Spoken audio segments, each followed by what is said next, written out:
Kuro junkyard was Raccoon's territory. Han Xiao planned to kill two birds with one stone. He put down his tools and called out to Liu Jian with a request. I wish to take the day off. Okay, replied Liu Jian, blinking. Is something wrong? No, why? Han Xiao paused.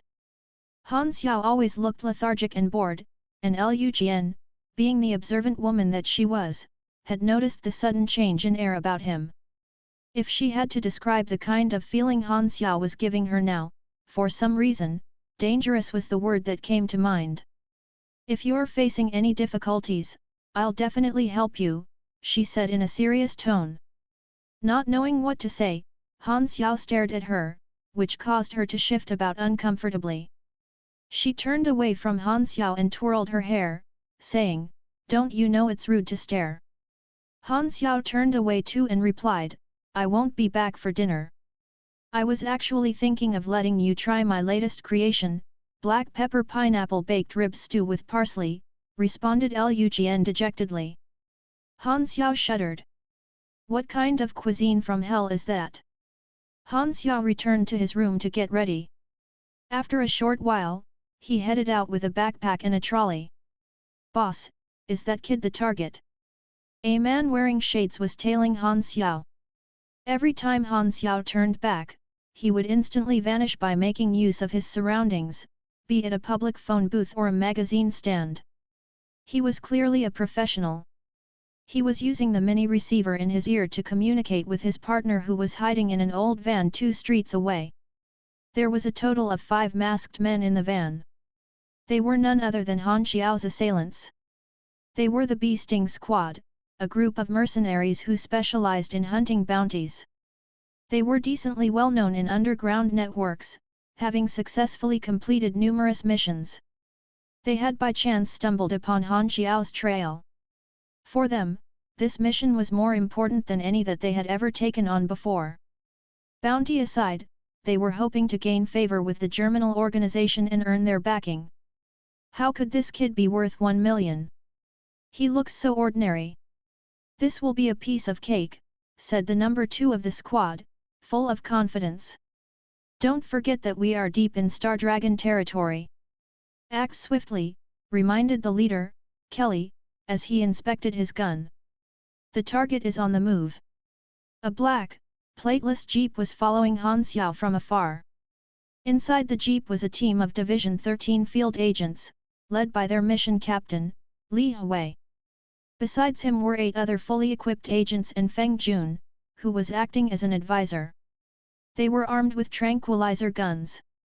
Just as Han Xiao had expected, his assailants, the Bee Sting Squad, were indeed being used by Division 13 to test him, and these agents were, in fact, tasked to play the role of hero. Feng Jun brought up a video feed of Han Xiao. The target seems to be headed to the District 7's Kuro junkyard. The Bee Sting Squad is following him. It would be ideal if the battle took place inside the junkyard. Han Xiao arrived at the junkyard, to Raccoon's surprise. Why is he here? I've come to find some spare parts, Han Xiao casually lied. It was a reasonably convincing excuse. Raccoon then invited Han Xiao for lunch, assuming he would decline, but unexpectedly, Han Xiao agreed, causing him to be visibly caught off guard. Han Xiao took his dust mask off, revealing his face to Raccoon. Raccoon found his face strangely familiar, but wrote it off. Although Han Xiao was unquestionably famous in the criminal world, small-time crooks like Raccoon were, for the most part, largely irrelevant. Hence, they were often not privy to, or bothered with, the latest ongoings. Although Han Xiao had been wearing the mask to keep his identity a secret, it didn't matter anymore. A banquet table was set up by Raccoon's men. Han Xiao and Raccoon sat on opposite sides, facing each other as they conversed. How was the last batch of guns? The 73 Wasp is an excellent gun. Even the 6 nations' armies are using it. One of them is worth 6,000 to 7,000 on the black market. I've earned a lot thanks to you, answered Raccoon, as he puffed on a cigar. And the quality of your guns is way better than those shitty second-hand guns on the market. Although a batch of mass-produced guns wouldn't vary too much in quality, there would always be minor differences from gun to gun. These differences arose from the innate composition of the materials, but they could be minimized by a skilled mechanic. A gun expert would be able to tell a handmade gun from a mass-produced one. "What's in there?" asked Raccoon, pointing towards the stuffed bag and the push trolley. "Some spare parts," replied Han Xiao. Raccoon was satisfied with the answer. They continued chatting until dusk arrived, and the sky had transformed into a gorgeous hue of orange and indigo. One of Raccoon's thugs suddenly ran into the room, saying, "Boss, someone is looking for you." "Can't you see I'm with a guest?" replied an irritated Raccoon. The thug whispered a few words into Raccoon's ear that made him look at Han Xiao contemplatively. He then got up from his seat and smiled at Han Xiao. "Please excuse me for a moment," he said before leaving. Han Xiao narrowed his eyes. "Something's up. Half an hour ago. Cousin, I traveled all the way here just so I could enjoy a good life under your care. Please don't abandon me," pleaded Ma Ji as he chased after a young man.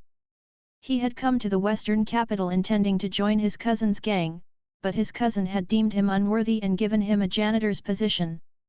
Obviously, Ma Ji wouldn't settle for it, but what else could he do but beg? "I've told you before, don't call me your cousin," barked the irritated young man. Of course, of course. My bad. I'll slap myself," replied Ma Ji, after which he actually slapped himself. "Just look at how pathetic you are. I let you watch the door precisely because we are relatives. Do you know how many wanderers out there have only spoiled food to eat? I'm going to see a big shot now, don't follow me." "Big shot?" Ma Ji's eyes lit up. "Who?" "The boss of District 7, Mr. Raccoon. Each district other than District 1 has an underworld boss. Do you know how powerful they are?" Before the pair realized, they had arrived at the entrance of the junkyard. Ma Ji tried to follow him in, but the young man glared at him, causing him to give up. Just as Ma Ji was about to leave, he looked beyond the gates and noticed Han Xiao being welcomed. "What the heck? Isn't that the kid who sneaked in with me?" A thug stopped the young man. "Don't loiter here," he said. "I'm also one of the boss's men," replied the young man respectfully. "I've come to make a report." Suddenly, Ma Ji interrupted them. "Who is that guy?" he asked, pointing at Han Xiao. "Who gave you the right to talk?" snapped his infuriated cousin, who motioned to slap him. However, the thug stopped him. "That person is an important guest of the boss," he answered. "An important guest?" Ma Ji was shocked, but his shock was immediately replaced by jealousy and bitterness. "This is unfair. Why is that ignorant brat having it so much better than me?" Scenes from their conversation replayed in his mind, causing him to feel embarrassed. "You know Technician Han?" "Not really, but we did talk a bit when we were being smuggled in." The thug's eyes suddenly lit up. "Follow me. The boss will want to see you." Ma Ji and the young man were stunned.